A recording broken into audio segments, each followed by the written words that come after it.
Stop talking because that means you're doing the thing I want you to do. So, good morning, everyone. My name is Tina Roth-Eisenberg. I'm the founder of CreativeMornings and the New York City chapter host, and this makes me so happy. Thank you all for being here and talking to each other. That's the whole point of why we're doing this.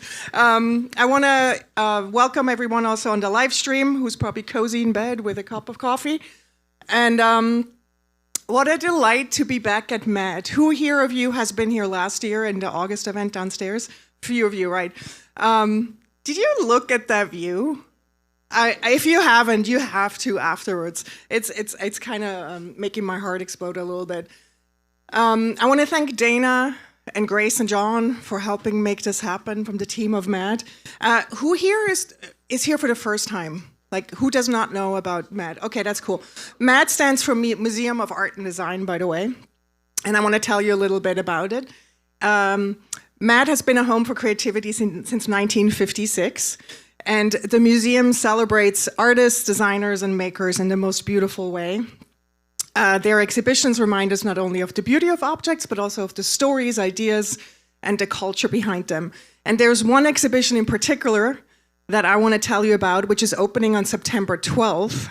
And it's called Nike Form Follows Motion. And Dana just told me that there's some really cool workshops where you can come in and help clean your sneakers and stuff. Like, yeah. But the exhibit traces Nike's 5 decades of innovation, from the experimental prototypes and iconic sneakers to the groundbreaking materials and the infamous Nike Sports Research Lab. So you get to, when you come and visit, which you will, I know, you'll get to explore how designers, athletes, artists, and global subcultures transformed the small Oregon running company into a cultural force. So it opens on September 12th. It runs through May 7th. And Matt, Dana, especially, I know you make this happen. Thank you so much for hosting us here today so generously. And while I'm on this thanking juju, I want to thank our global partner, Adobe, whose generous support helps make Creative Mornings possible all over the world. They help fund our HQ team and the behind-the-scenes infrastructures that support all of our chapters. And we are really incredibly grateful to have them as our global partner. And I want to show you some photos from around the world. So as our global partner, they're fully embedded into our universe and are recognized at all the chapter events around the world. For example, this is Lisbon, this is Paris, this is Bengaluru, Bogota, Sao Paulo, Austin, or Charlotte. And Adobe really understands that creativity grows in rooms like this. And their global partnership enables us to be the generous and welcoming organization we want to be. So thank you, Adobe. We love you. All right. Who has put their name into the 30-second pitch wheel this morning? I applaud you. It's brave. Okay, Abby, tell us who's going to get the mic after James. Okay, so if you hear your name, come up after Q&A for 30-second pitches. So Pam Roller, Raelia Slavi, sorry if I'm pronouncing any of these names wrong, McKenna Anderson, and Priya Kart. I'm excited. All right, so one of my favorite moments at every event is when we read the manifesto to remind us why we do what we do here at Creative Mornings and our values. And today's manifesto reader is Catherine. She's not only a regular, she's been to 143 events, but she is also the host of the very popular Write Shop Club. Has anyone here been to Write Shop? I know some of you have, yes. I'm actually co-hosting it. I'm supporting the venue. Katie adopted Write Shop from Kyle, the creator, Kyle Baptista. Does anyone remember here the OG Kyle who used to be part of HQ? No? So some of you do. Yeah, Kyle actually created a Write Shop in Toronto and then brought it here years ago. And Katie adopted Write Shop, and then the pandemic happened, and she took it online. And then when we started clubs, I reached out to Katie. She's like, "Do you want to write it again? Do you run it again?" And she said yes. And the concept is so simple: people getting together first thing on a Monday morning to write together silently for an hour, introducing themselves, and then maybe sharing at the end. It is so wholesome and simple. It makes me so happy. I'm there every Monday morning too. So thank you, Katie, for running it. And now, Katie, please take it away.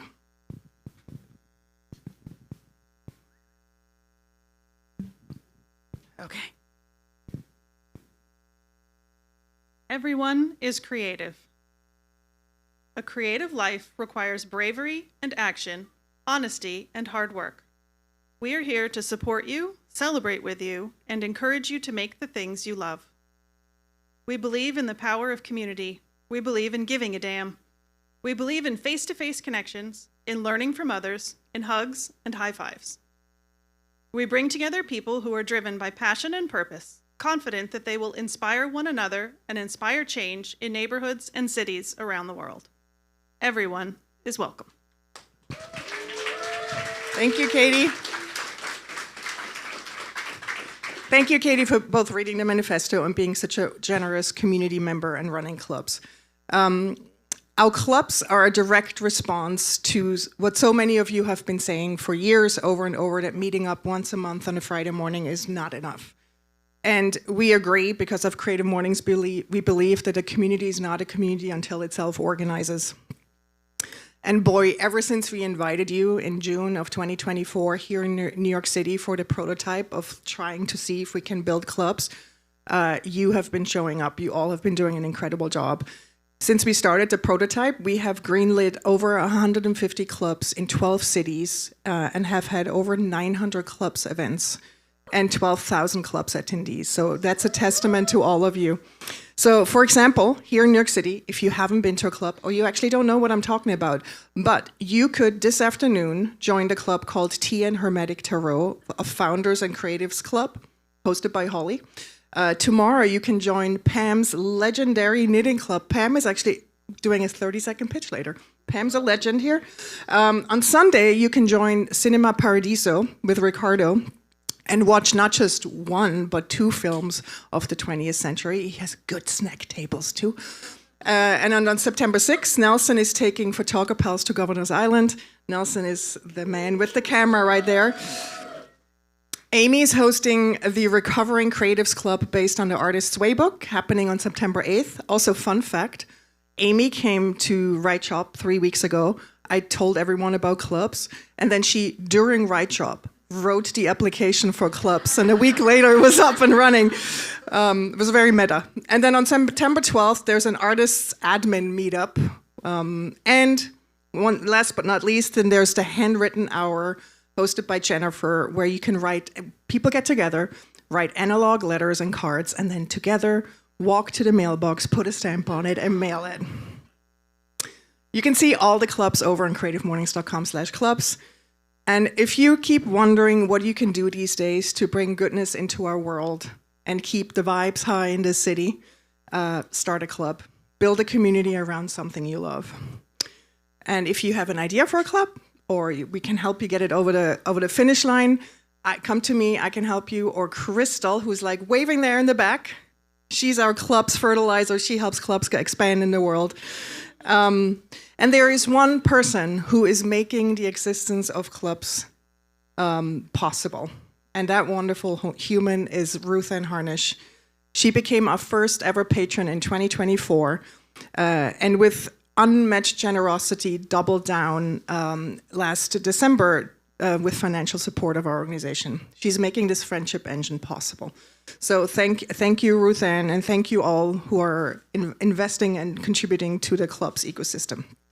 All right, let's play a game, because we want to get to know each other a little bit. I know we can only get one ticket when you sign up here, so some of you might be coming alone. But so now let's get to know each other a little bit. I'm going to play a game. Stand up if you can.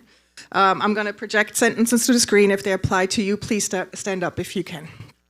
Okay, stand up if you're proud of yourself for socializing at 8:30 a.m. on a Friday morning. I'm proud of you too. Stand up if you're visiting from another city.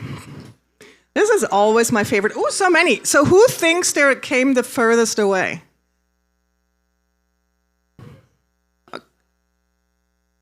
Lake Tahoe, California. Berlin. Oh, we got a winner.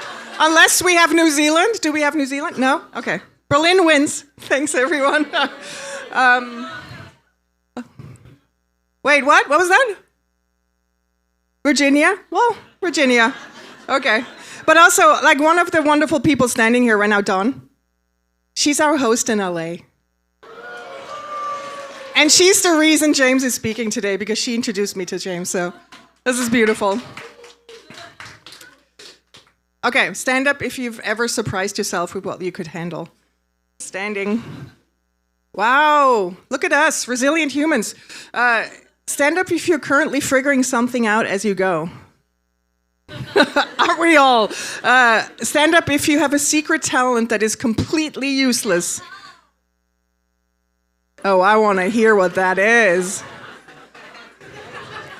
Okay, so for those of you standing, what is it?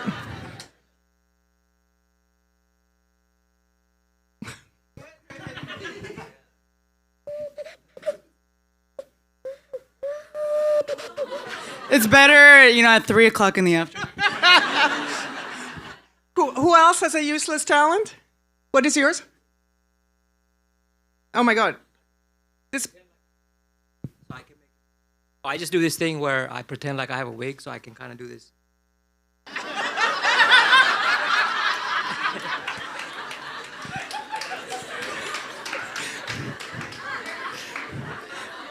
I think that's the winner.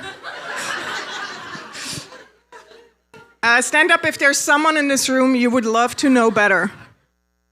Aw. Make sure to tell them, please. Stand up if you've ever quit something and felt fantastic about it. I know, me too. Stand up if you've ever failed spectacularly. I love this, we're all standing. Stand up if you're secretly working on an idea for a club. Oh, I wish you all be standing still. Stand up if you're an introvert. This game is a lot. Let's move on. Okay, I'll stop. Okay. Our theme for August is Nakla, and it's pronounced Nakla. I hope I did this right. I don't know. It was chosen by our Khobar chapter in Saudi Arabia and illustrated by Rahaf Al-Badri. And what an absolute pleasure to introduce today's speaker, James Ian. James is one of those humans who contains multitudes. He's an actor, a model, a singer, a songwriter, a poet, and most importantly, a deeply kind human. Every interaction with him has been a pure delight. James has spinal muscular atrophy type 3, and he is a passionate advocate for authentic representation of disabled artists across music, television, film, and media. And he believes in the power of being fully seen and in making space for more people to see themselves reflected in our culture. And this morning, this is like a first in ever in Creative Mornings New York City history, we get a double dose of James, because he is not only our speaker, he's also our musical guest. Okay, you're all in for such a treat. James is Forrest, and I'm so happy he's here. Please give a rock star applause for James.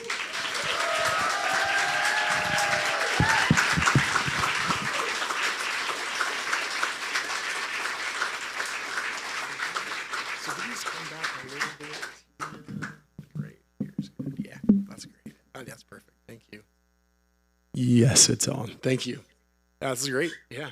Thank you all very much. I'm going to sing a song first, then I'll talk after that. So this song, it's called I'm Right Here, is actually done with another artist who has spinal muscular atrophy. It's on my Spotify and all that stuff under James Ian. The artist's name is Doobie. We don't get to perform together, so I kind of reworked it so I could do it by myself, but go check it out if you'd like to. This is called I'm Right Here.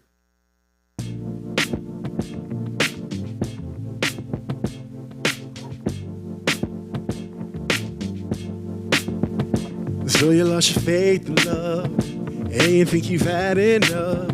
Maybe I can be the reason, baby, that you don't give up. I heard that you're looking for a love like mine.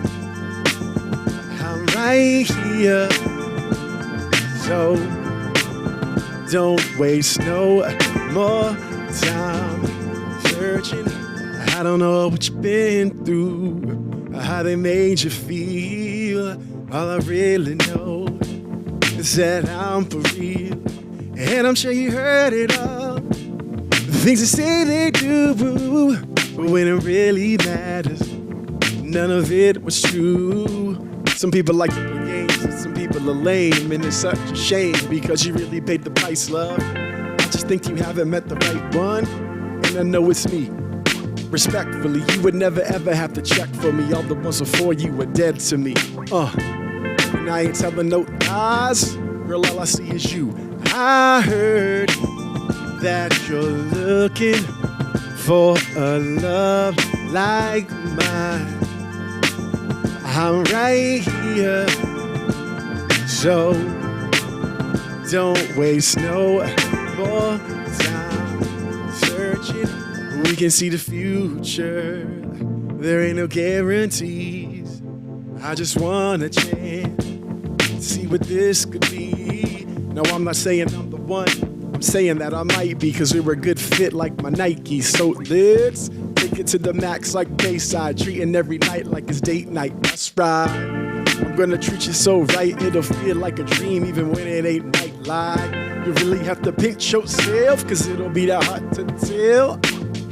So let's go on round and round. I wanna be the love that you found. I wanna be the love that you found.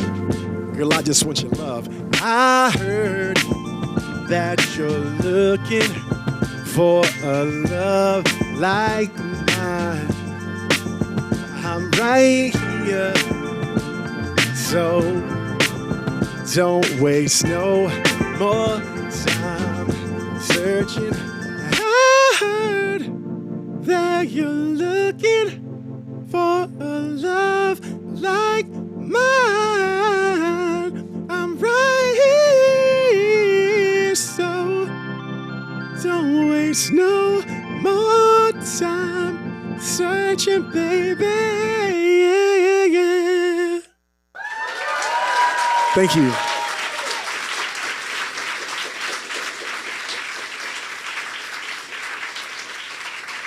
Thank you very much.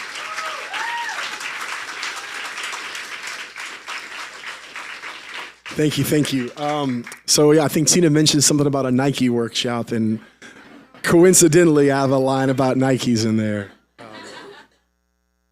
I should probably go to that because I do have a lot of Nikes. So thank you all for being here. Thank you for having me. Thank you, Dawn, for introducing me to Tina. Thank you, Tina, for inviting me to speak. It's an honor to be here with you all today. So the theme is Palm, and this is a tribute to resilience, generosity, rooted creativity, and it's symbolized by the palm, which thrives in even the harshest conditions. So my name is James Ian. I'm an actor, model, singer, and poet, as Tina mentioned. Visual description, I'm a black man. I have black hair, light beard. I'm wearing a pink and black and green shirt covered in palm trees. I did that on purpose. Brown pants, light Nikes with pink on them, and I'm sitting in a black wheelchair. And as Tina mentioned, I was born with a physical disability. It's called Spinal Muscular Atrophy type 3. It's a neurodegenerative condition. So, it progresses as I get older. I did not get my diagnosis of, we call it SMA for short. I did not get my diagnosis until I was almost 15. So I lived the first part of my life as a non-disabled person, or so I thought. And so it's kind of been an interesting journey to, have that experience. But here I am, and I bring that up because in this picture, it's me looking at a picture of myself in a wheelchair, but I still currently do walk. It's just safer for me as I get older to use a wheelchair because SMA makes me prone to falls and things, and it hurts when I fall, so I don't like to do that. So when Tina and I spoke about doing the talk, August is actually Spinal Muscular Atrophy Awareness Month, and that theme of resilience and with the poem came up, and I was like, you know what? This is perfect. Like, we'll talk about SMA. But I called my mom after, told her that I was doing this talk, and she's like, well, you know what August 28th is, right? And I was like, I don't. And she said, that's the anniversary of the March on Washington. I was like, oh, wow. And then she's like, that's also the day that Obama got the Democratic nomination. So I was like, oh, super cool. And August is also, it's also called, this is Black August, which is honoring Black activists, Black political prisoners, things of that nature. So I wanted to actually talk about not just SMA, but this theme about the Black and disability experience. I don't get to talk about that often. I get to talk about disability a lot, but the Black experience is something that is overlooked. And I think in the disability community as well, it's very white-centered. And so a lot of, talking about the issues that Black disabled people face, it gets left behind. And I felt like today was the perfect opportunity to talk about that. I also want to talk about, Martin fought so hard, Obama fought so hard, many people fought so hard, and we're living in really terrible times right now. And that has definitely factored into people's existences and their safety and their livelihood. And I wanted to talk about that. And I also wanted to talk about that not only does the experience of being Black and disabled not get talked about enough, there's also racism within the disability community that we experience, and that also, shapes things and makes life harder. One of my favorite writers is my man, James Baldwin.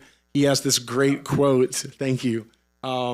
He has this great quote. I actually have a sweater with the quote on it. And it says, not everything that is faced can be changed, but nothing can be changed until it is faced. And so I wanted to talk about, the uncomfortable truth that because of the racism in the disability community and people voting for Trump, disabled parents voting for him and disabled people voting for him, we're getting set back within the disability rights movement. And I think in order to move forward and make progress, we have to confront that truth and talk about it and talk about what's happening. So I'm going to talk about that today.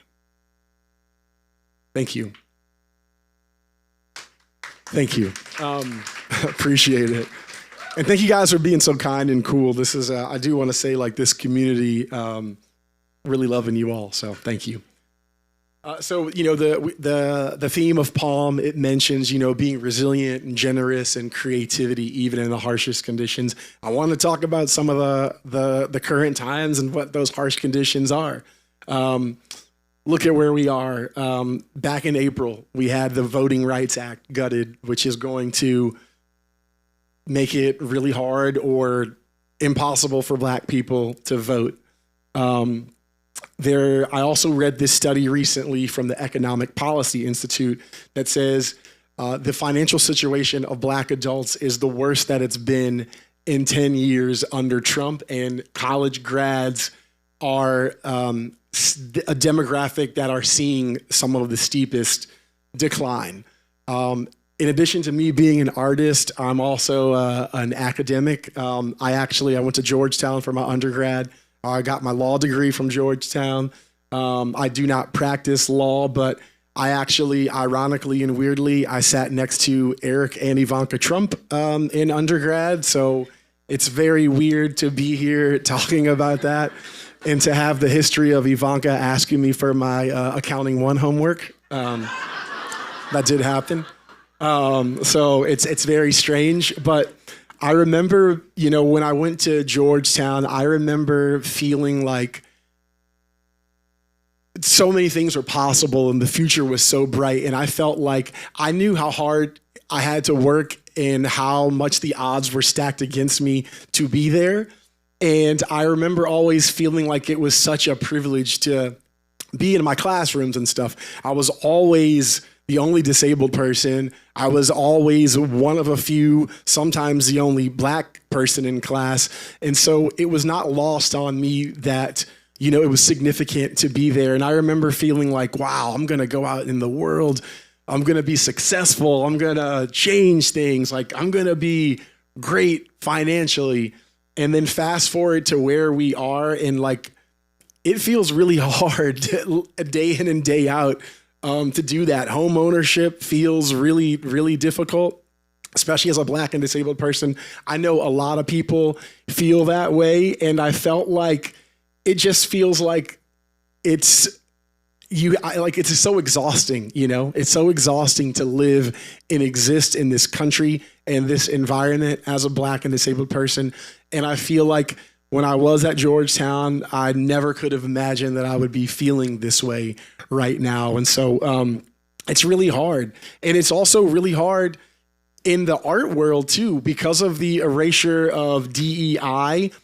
It's really hard to get acting gigs, modeling gigs, music gigs. I talked to a casting director recently who casts specifically disabled people, and she said the projects are not there anymore. This was back in July when we had this conversation, and she said it's just vastly, vastly different. And so this administration has done so much harm to Black folks, brown folks, gay folks, trans folks, everyone, disabled people, and I'm just really tired and frustrated of having to constantly fight for my rights and existence. And I'm tired of trying to fight so hard to achieve my artistic dreams, my financial dreams, all of those things. And it's time for a change.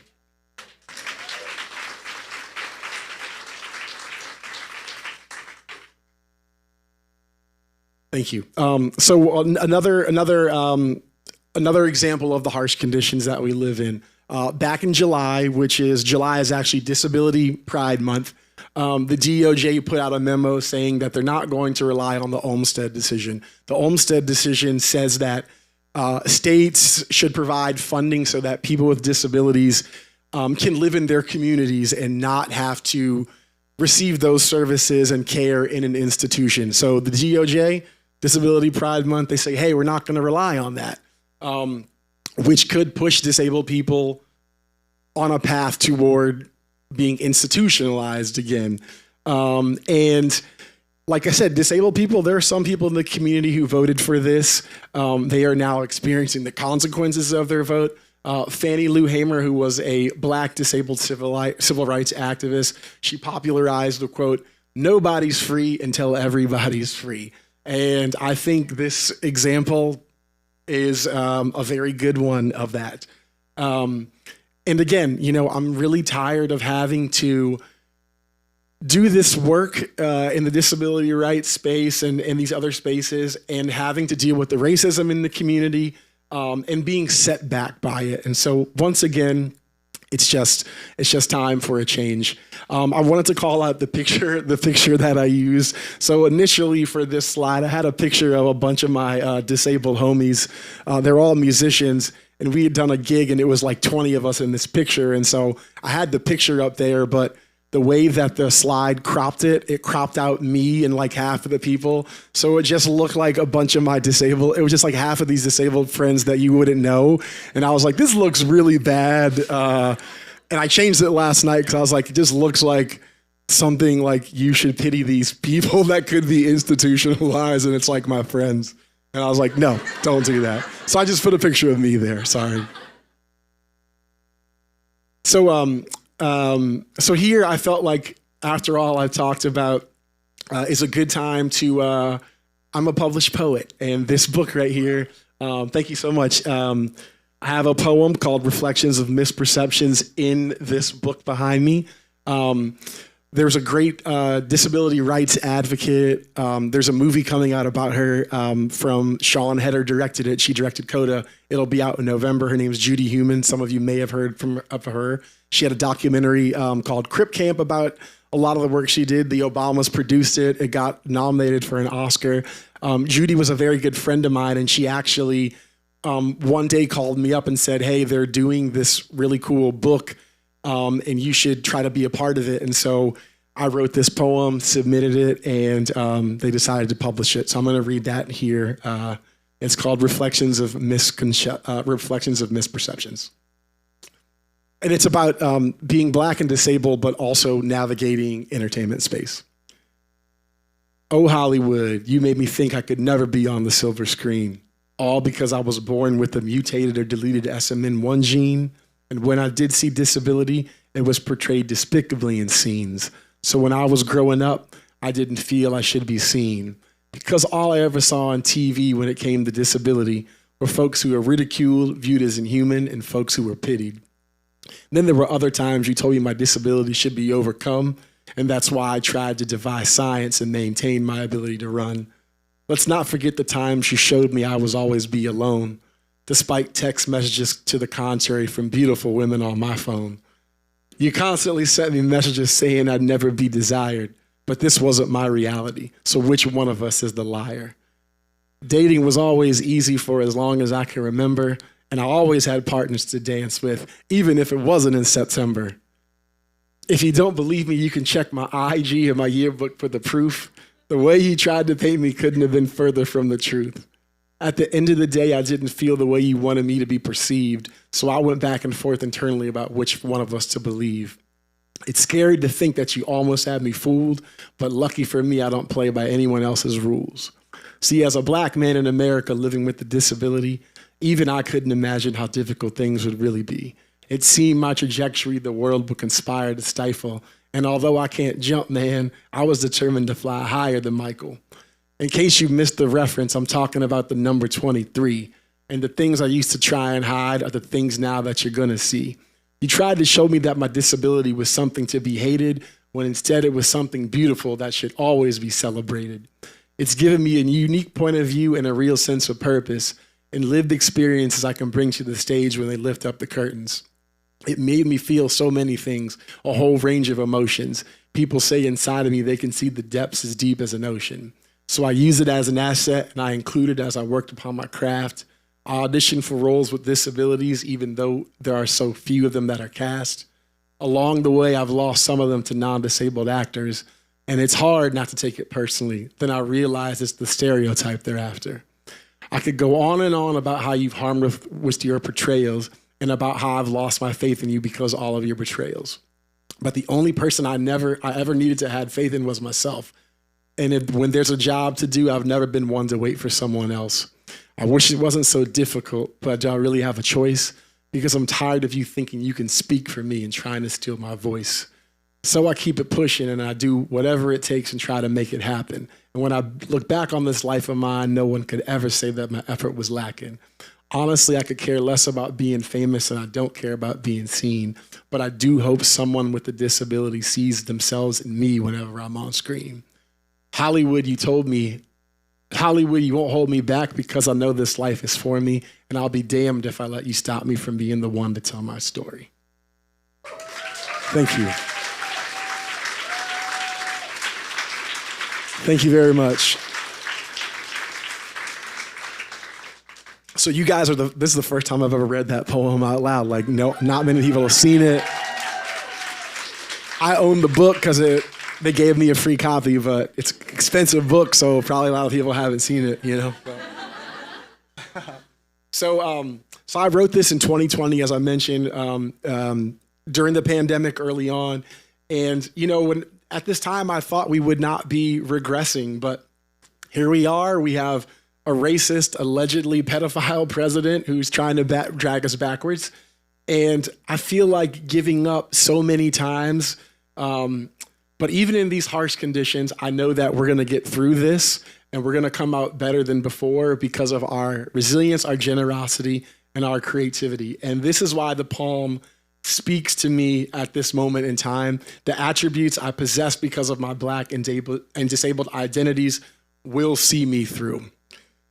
Thank you. So let's talk about what the poem symbolizes. It symbolizes resilience.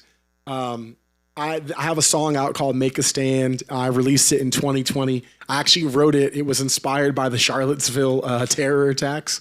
And I was going to use this picture as the album cover. I didn't. I forgot why at the time. But I put this picture up because Black people embody resilience, and there's no one more resilient than a Black woman, in my opinion. They put up with so much. And so I want to talk about, my own resilience of all the things that I've had to deal with physically, and then barriers to, access and ableism and racism. But that resilience was instilled by my Black family members, early on, my grandparents, my mom and dad. And I want to shout out my mom, actually. My mom just completed chemo on August 5th this month. Love you, Mom. She's watching. She's going to be good. She's going to be fine. But, she's one of the first people to show me what resilience was. My mom's mother just turned 98 on August 7th.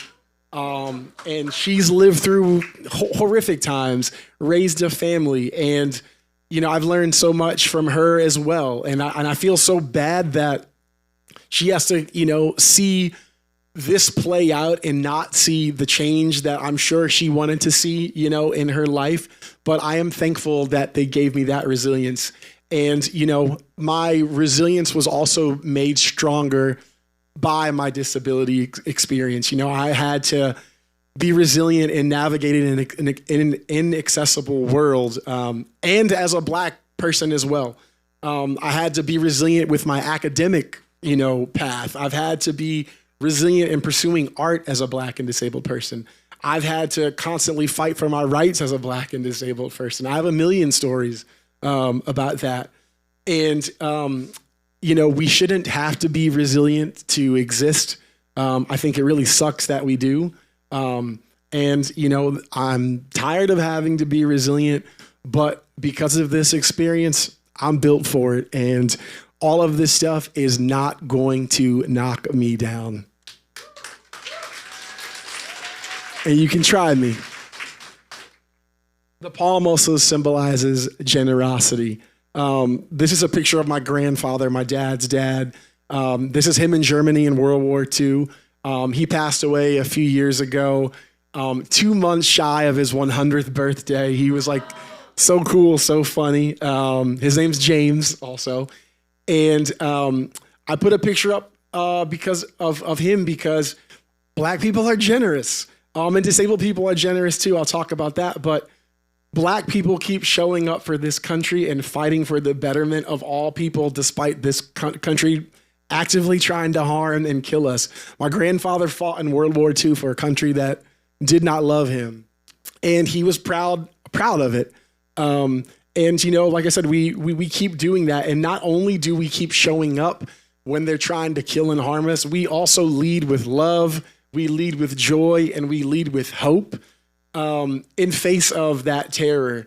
And this, to me, it's beyond generous. I think disabled people are generous as well. We continue to fight for things access-wise that will not only improve disabled lives, it will improve the lives of everyone. And we do that despite those access, those barriers to access and the ableism and all of those things. I also think there's generosity in being an artist. There's this great Nietzsche quote. It says, "No artist tolerates reality." And that speaks to me very, very deeply. I think there's a generosity in art to keep giving of yourself, give of your creativity, because you believe it can bring about change in hopeless circumstances. I juggle a lot. I have a day job.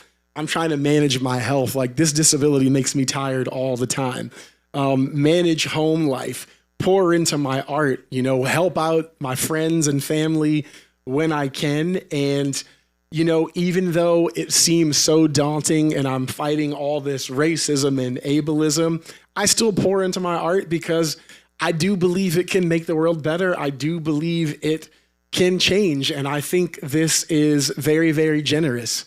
I think there's also generosity in being a Black and disabled artist, or even in any sort of underrepresented artist, because when you have those identities, you can't just focus on art. You always have to talk about how it's so rare for you to be that person in the room. You know, they want to hear the backstory. You have to talk about your disabled your disabled experience, your Black experience, as you're trying to just sing a song. You know, and I think that's very emotionally taxing. It's vulnerable. It's exhausting, but we still continue to do that and go through that, you know, extra hoop because we do believe that the art will make things better. So I think there's generosity there as well. Thank you. I'm sorry if I'm going over time. I'm almost getting to the finish line. I apologize. The poem also symbolizes rooted creativity.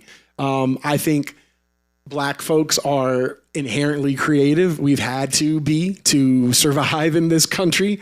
We've not only had to survive, we've thrived. And that has required creativity. It took creativity to be successful here. I think disabled people have also had to be creative in navigating an inaccessible world. I put a picture up here. This is my 98-year-old grandmother, my mom's mom. And this is my graduation at Georgetown. And I put this picture up because Georgetown was wildly inaccessible. And I had to navigate that campus as if I was like a geographer getting to every class. Like I knew every ramp, all these places, and they took me so far out of the way from the normal route through campus. I was always so tired, but like I knew that campus better than anyone. And I would scare my friends because I'd come from around the corner and they'd be like, where'd you come from? And I was like, oh, well, the ramp's back here. I'm trying to get to class. So I had to be very, very creative in, you know, navigating campus, navigating life as a disabled person. And even my artistry, I've had to learn to play instruments differently throughout time. And so rooted creativity, we embody that too. And you know, again, the poem symbolizes that. So this is the last slide. So this is a picture of my old home. I just moved to New York a year ago from LA, Glendale specifically. Thank you. I was in California for 10 years, San Diego for 4, Glendale for 6. And this is a very large palm tree. You can't see the top of it, but it was right across the street from my house. And when I moved to Glendale, I moved there 6 or 7 months before COVID. I lived by myself. I have asthma. I got COVID at the very start of it, and I was living by myself. I literally thought I was going to die. I was very, very sick. Luckily, I did not have to go to the hospital, but I didn't tell my parents because they were on the other side of the country. I knew they would freak out and be very worried. So I kept it to myself for like the first month until I felt like I could. Hit the wrong button. Until I could get to see a doctor. But I was so scared. I was living alone, and my house had a backyard, like a fenced-in backyard. And so when I started to feel better, I would walk in my little fenced-in area every night. And I remember being so scared and alone, but I would always look up at that palm tree right here that you can see, and it just gave me this like sense of peace and comfort. And I was like, you know what, I'm gonna be okay. And when both times when Trump was elected, I knew it was gonna be bad. Second time, I knew it was gonna be worse, and I felt a whole lot of feelings about that. And my therapist, she recently asked me, she was like, have you lost faith in, the institutions and the systems that are supposed to protect us? And I said, I have. And she said, how does that make you feel? And I said, well, it makes me feel very hopeless. But then I remember what, Black and disabled people have endured and overcome throughout history. And I had a lot of confidence and faith that we're going to be okay. And just like that palm tree in this picture that I could see from my backyard, that gave me so much courage and hope during COVID, and what the palm represents, our resilience, our generosity, our rooted creativity. It gives me not only hope, but faith that we will get through this moment of terror and tyranny, and we will survive and not only thrive, just as we always have. Thank you. Do I have time? I can just cut it. Okay. Thank you all very much. So I'm going to sing a song that kind of feels appropriate for this.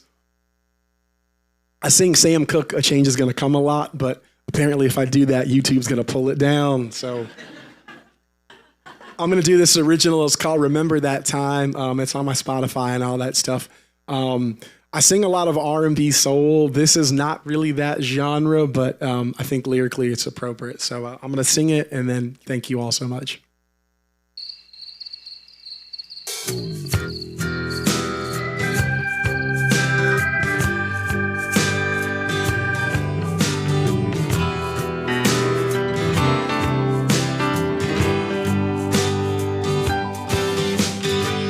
Roll the windows down, I think I need some air. Let the songs of the road take me anywhere. Tonight I leave it all behind. Leave it so far gone, it'll be hard to find. They all knew this day would come, when I'd rise to face the sun. There's a big old world and it's calling my name. Sit in my hands and then take me. All I know is to make my mark with all my soul and all my heart. One day I look back and say, remember that time you made me wait. There are some who say it can't be done. They say you gotta walk before you run. I must go this road alone, but I'll make it on my own. All I know is to make my mark with all my soul and all my heart. One day I look back and say, remember that time you made me wait. Remember that time.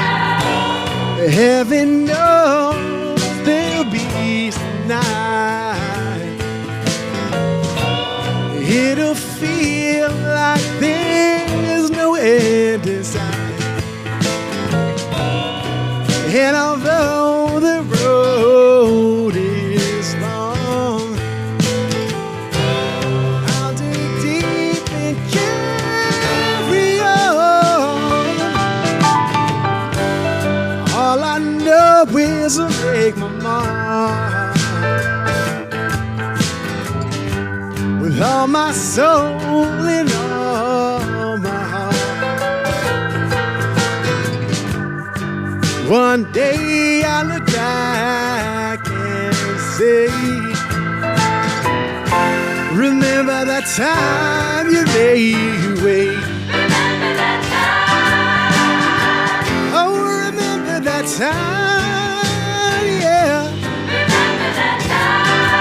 Yeah, remember that time. You made your way, you made your way. I made my way, yeah. Remember that time. Remember that time. Remember the time you made your way.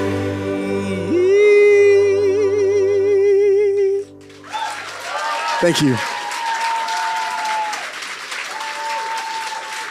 Thank you so much. I promise I am done now.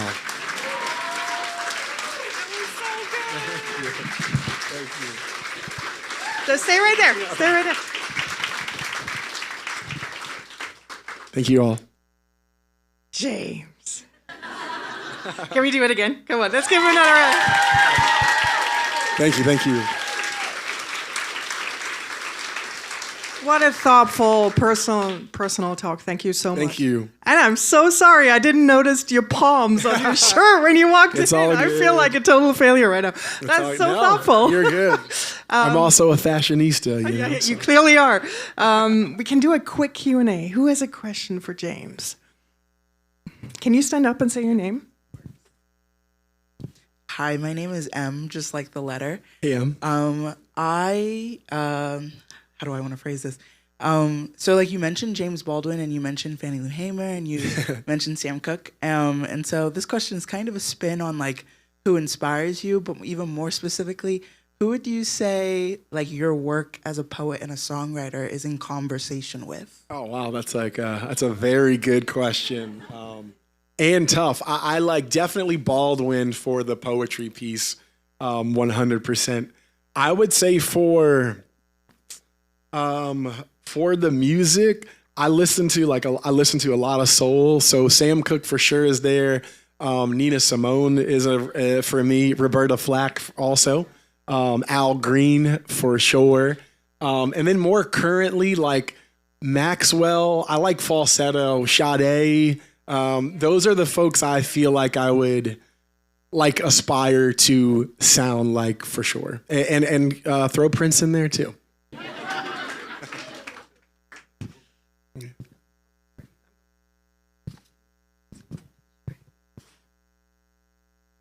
Hi there, my name is Evelyn. Hi, Evelyn. Hi there. Somewhat similar to you, I recently got a diagnosis of autism that was really clarifying at the age of 33. So my question for you is, when folks come at you with pity or negativity or distortions, how do you keep your self-image positive? How do you keep it strong? Because we want to feel good about ourselves. That's a really good question, and the late diagnosis too. I've had actually some friends in a similar situation, and so I know that's also adds like an extra layer of, trying to navigate and figure out the world. So more power to you.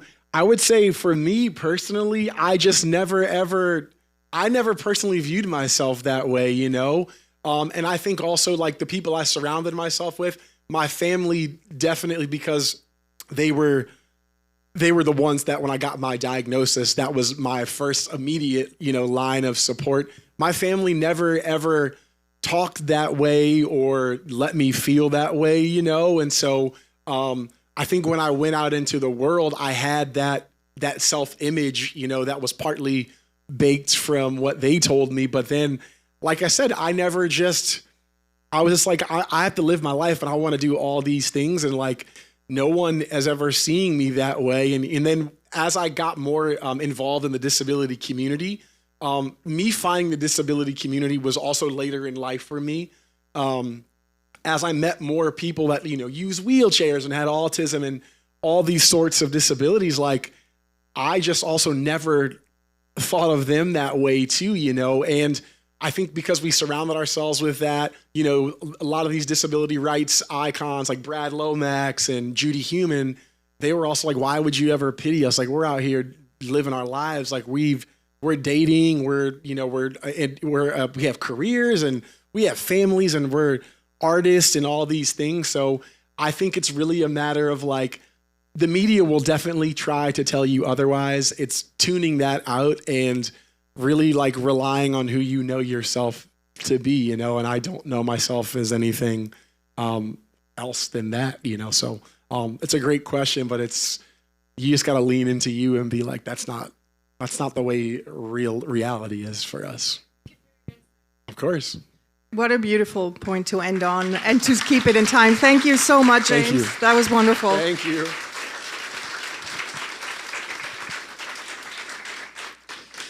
Abby, let's do the 30-second pictures. Okay. Okay, so if I called your name, can you make your way to this side of the stage? Okay, 30-second pitches, you guys. Only 30 seconds. So it goes by super fast. For the 30-second pitchers, don't worry about having to say your name, or, well, you can say your name. That's important. Don't have to give your email, contact info. That'll be in the follow-up email. So once you say everything, find Crystal over here, and she'll collect your info. So, okay, yeah. A little Tetris. Sure. Okay. All right, Pam. Oh, and when you hear the xylophone, time to get off the stage. Hey everybody, good morning. I'm super excited to announce that we have 6 shows lined up for the Blank Wall Project, and I'd love to invite you all to our first show opening, which is next Friday from 4 to 6 p.m. at Strong Rope Brewery. We'll be celebrating the work of Jeanette Levy. She has amazing paintings. There'll be a DJ, drinks, and you'll get to meet her in person, so I hope to see you all there. Thank you.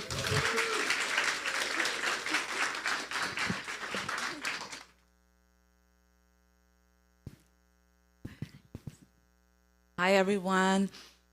So I want to ask you a question today. Have you ever felt like, if you just cross that one thing on your to-do list or get that one promotion that you've been eyeing for a long time, or make your parents proud, get their approval, that would make you feel a little more enough? I think we can all relate to that somewhat. And that's why I'm producing a play called I'm Gonna Pray For You So Hard by Hailey Pfeiffer this fall in October. And I'm looking to raise $10,000 by September 30th. And because I believe that, I really believe in the possibility that, we stop performing for love and live from it. And if you want to support that, please contact me. And I have these posters as well to give.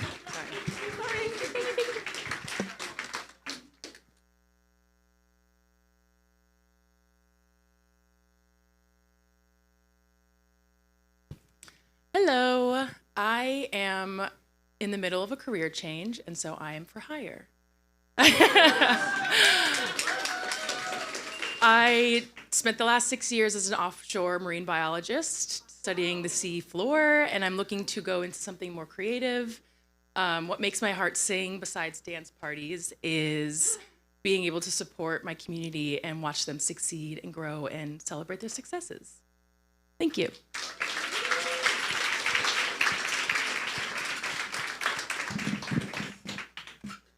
I love 30-second pitches. Do you have anything else to say, Abby? We're good? We're good. Okay, good. All right, so before I'm going to let you go, I want to say thank you to the incredible volunteer team. Without them, these events would not be as smooth as they are. So thank you, Abby, Angelica, Brian, Crystal, Danielle, Isabel, Kat, Kate, Krista, Kristen, Lena, Leah, Maria, Meredith, Sue, and Whitney. We love you so much. And then Nelson, you legend, every month, so reliable. We look so good because of you. And then Connie, for years and years and years, like in her 8th year. Thank you, Connie. And then Matthew is traveling. We miss him. But man, Brianna, Finn, Kevin, and Mia, you made it happen today. Thank you for the live stream. And then 2 things about next month. We're going to be actually literally across the street next month at a new venue, the Kaufman Music Center. The Merkin Hall is bonkers pretty. Like, I highly recommend you come. And we're in for such a treat.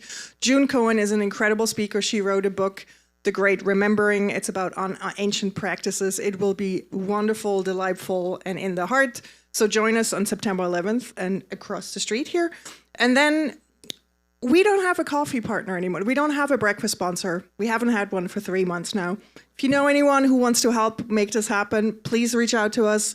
Krista's downstairs. You can come to me or you can email us. But if you love our events and you're looking for a meaningful way to support us, this would be a way. Maybe your company wants to do that.